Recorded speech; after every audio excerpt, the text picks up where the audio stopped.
Thank you. Good afternoon, everyone. Great to see you all here. Thank you very much for coming. Usual drill, usual rules applied. We've got Fadimo from Sky who will lead us off. Got Niv from PLP just to her right, who will follow on after that. Anything at that point is under immediate embargo. We'll then do a second section for any newspaper journalists in 10:30 PM tonight for the Wednesday papers. Cameras happy? So Fadimo, I think we can go with you. How are you? I'm good, thank you. Beautiful day. Good, yeah, I know, lovely day. Yeah. Very rare this time of year. Yeah. I guess getting straight into it, I wanted to ask about the proposed new contract for yourself. I know you signed one for 2025, but there seems to be discussion about a new possible contract. Is that in the works at the moment? There's a lot of rumours out there in many ways. One thing for sure is that very happy here at Brentford. A lot of things to achieve, very ambitious on behalf of the club. But I have a contract running to 2025. That's it, and let's see what's happening in the future. So there's no discussions about a new one at the moment? I speak constantly to Matthew and Phil about everything, but we are focusing on Chelsea game tomorrow. Lovely, and I guess looking ahead to that game, with Graham Potter now taken over at Chelsea, how have preparations been for that game? You've been focusing more about how his last couple of weeks or months of the club have been? Yeah. Obviously, Graham Potter has been taking over, so we try to look back at the last games he's been in charge of and make it very unpredictable team to guess the lineup and shape, which we actually expected, of course. That's what he did in Brighton as well. He got such a talented and gifted squad, so no matter which player he put out there, it's more or less 22 equally good players. But we're prepared for the different shapes, the different players. We know what we do. We always mainly focus on us, and then of course try to a tiny bit in the context of our style of play and the way we want to do it, focus on a few of their strengths. So I think it's going to be a fantastic game, hopefully to witness. We know we are very good at home at G-Tech Stadium, and we can be a threat to any team in this division. We've proven that a lot of times, of course. If we've proven that a lot of times, we need to constantly prove it, and we need to prove it again tomorrow. And coming out with great aggressivity, being very brave, really try to attack, do our very best to get the game onto in the way we want to play it. Hopefully with the fans kicking us on, what should they always do at home. It can be a very, very intense game tomorrow night.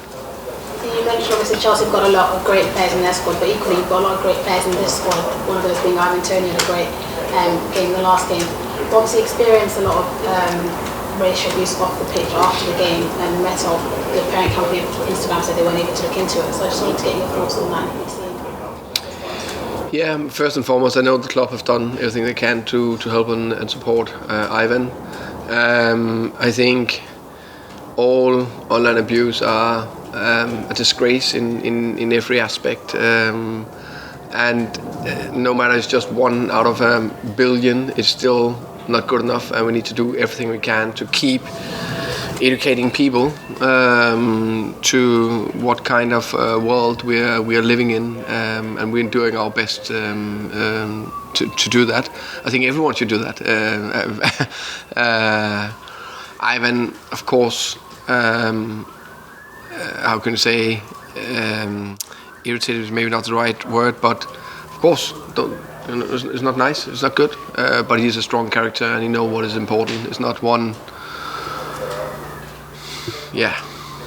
stupid person not knowing anything about the world is saying. It's about what his loved ones and everyone else think about him.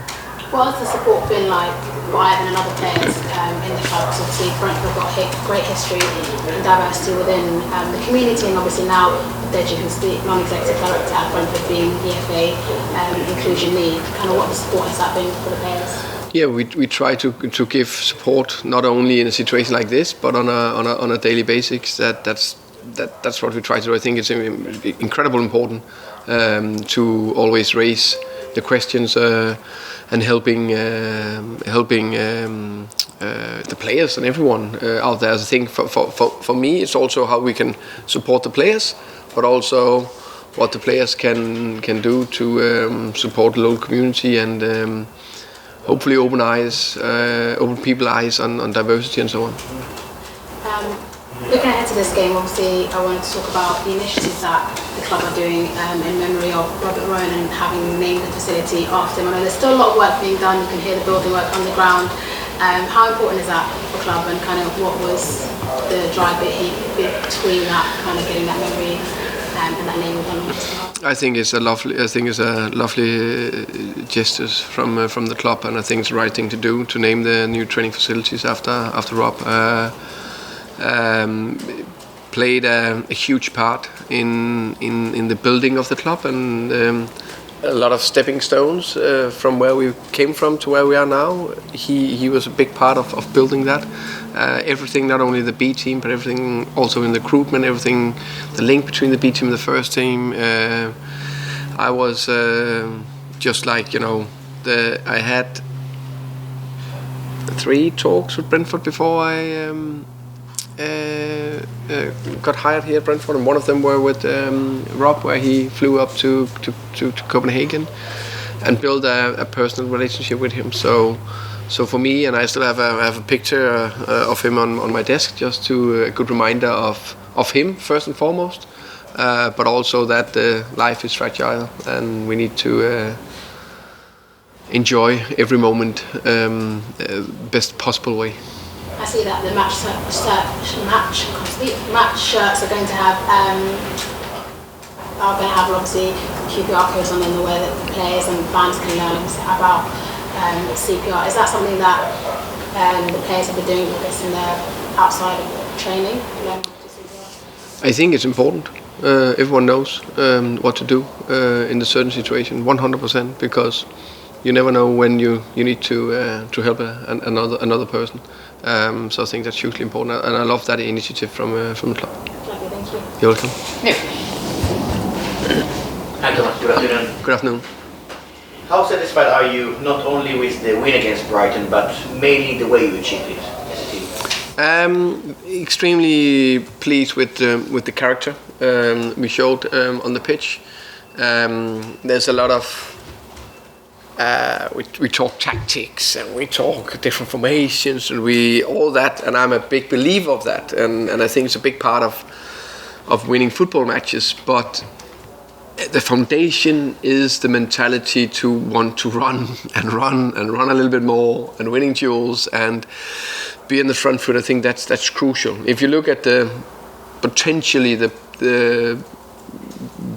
best game in the world right now, Liverpool City. Wow, that was a lot of character, a lot of running, a lot of winning second balls and all that, which is a big part of football.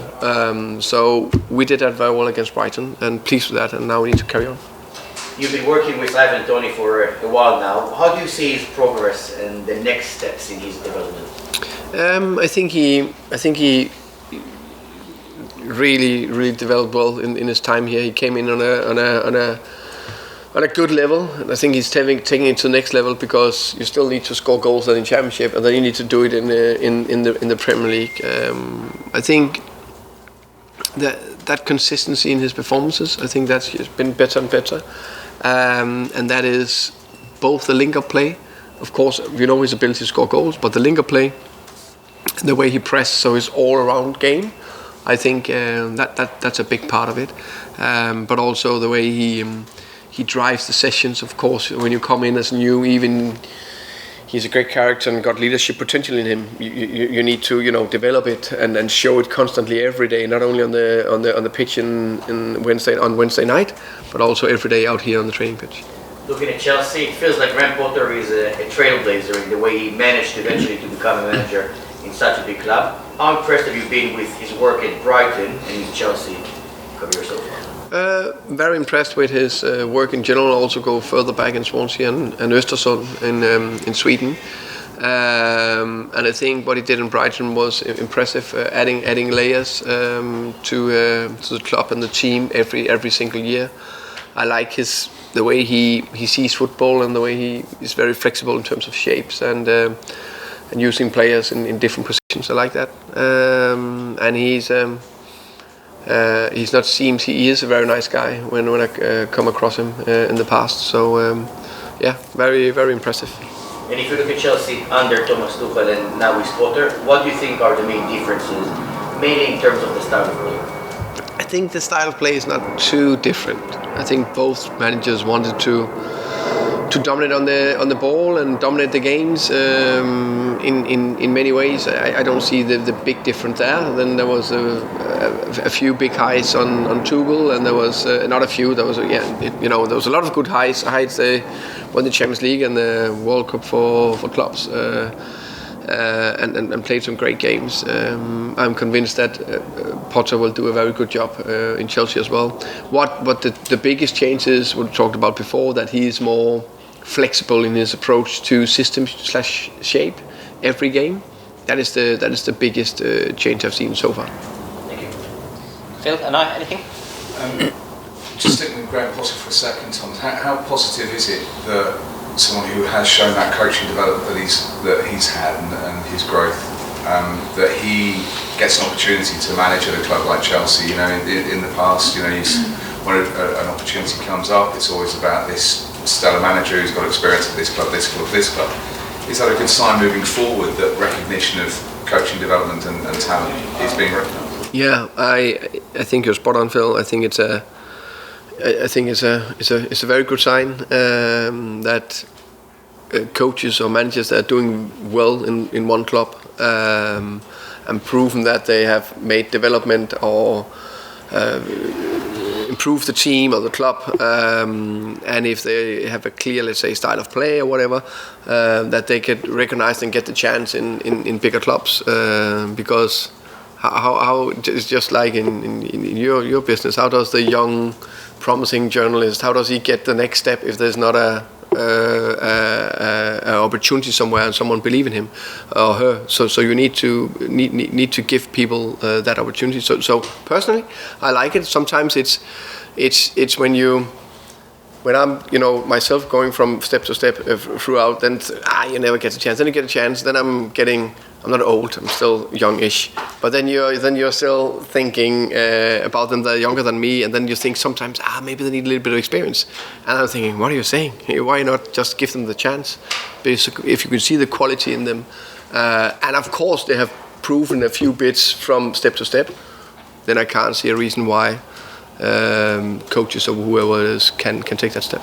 And you mentioned, of course, Chelsea's adaptability and change of shape and formation during games under Graham Potter as well. How important is that to you when you're working with a group of players and when you bring players in, that you have characters and the players with the capability, the mental capability as well as the physical capability to make the changes that you want? I think it's important. I think it's also I think it's something that's come in the recent years where more and more managers are changing system during the games. So you need to be tactical, flexible as a player, and I think as a manager more and more, because that is the not only new trend, but maybe you also try to twist it. How can you win the games? It's maybe where you twist some, move some positions, you change maybe the system a little bit, or you have two ways of building up or breaking through that you can do during the game, because we all prepare, and if you prepare against something is okay predictable, it's easier to prepare. It's not the same that it's easier to cope with it. So that suddenly a change in games that can throw players off or teams off sometimes. And obviously you played Friday and put a lot of effort and energy into Friday. An extra little bit of preparation though, as a consequence, a bit of extra rest for your players going into this game more than Chelsea. Yeah, a bit. I always think the other way around. I will never complain. If I wasn't in that situation, it is what it is. We need to get on with it. Of course, there is something with the amount of days in between that means how rested are you, how ready are you to go again. But in many many examples, many situations. The players are ready to cope with it, and they can go again because they are built to. Hopefully, they're very robust. Hopefully, they are the physical very fit. But of course, there is moments in games where you can fatigue, and especially if it's not going your way, that can be tough, definitely. Anything else for immediate embargo, Jay? You must want some team news, mustn't you? Yes, definitely. But first of all, congratulations on your 4th anniversary from Sunday just gone. Thank you. On team news, just wanted an update on Norgard, Pontus, Jansson and Strakosha. Yeah, Strakosha is out for a longer period with that ankle injury. Pontus also out for a longer period. Both of them most likely until the World Cup. Christian is running more, so that's good. He's getting closer. So that's the latest on the 3 of them. So just with Pontus, because obviously it was a hamstring, if he's out until the World Cup, does that mean he's kind of like he's torn it? No. It's just a hamstring injury. Yeah. Yeah. And then just last week, Brazilian Ronaldo was on TV, and he said that he'd once been offered to buy Brentford, and he came very close to doing it. Can you imagine what it would have been like having him as a boss? Interesting. I don't know him as a person, so it's not for me to judge if he's a good football owner or not. What I know is that Matthew is one of the best, as I said many times. So, of course, I prefer to stick with Matthew. Was it something you knew about, or did you only first hear about it on Friday when Ronaldo came out? I didn't knew anything about it. I don't think. I don't know, but I don't think that it was close at all. Maybe there was a contact, maybe there was a meeting, I don't know, or maybe was it just a thought about it from Ronaldo, and then maybe one contact, boom, that's it. So I heard a lot of stories through the last, 5 years ago? Yeah, so I was here, and I've never heard that story before, so I don't think, I don't know. And a final one from me for now. Obviously, it was the Ballon d'Or awards last night, and Benzema won the main award, and Gavi won the Copa trophy. Just wondering who you would have voted for both of those awards. Benzema as well, definitely. I think it's fantastic what he's in the age of 34. It's almost a young striker these days. The way they are performing, Lewandowski and so on, and of course, obviously Ronaldo as well. So I think it's well deserved. Also, sometimes it is when someone steps away and the light is shining a little bit more on one player, one person. They grow and they really show the potential. And Benzema for me is definitely one of Real Madrid's all times best players, and he got the well deserved reward. And Gavi as well. Wow, what a player! Welcome. Anything else under immediate embargo?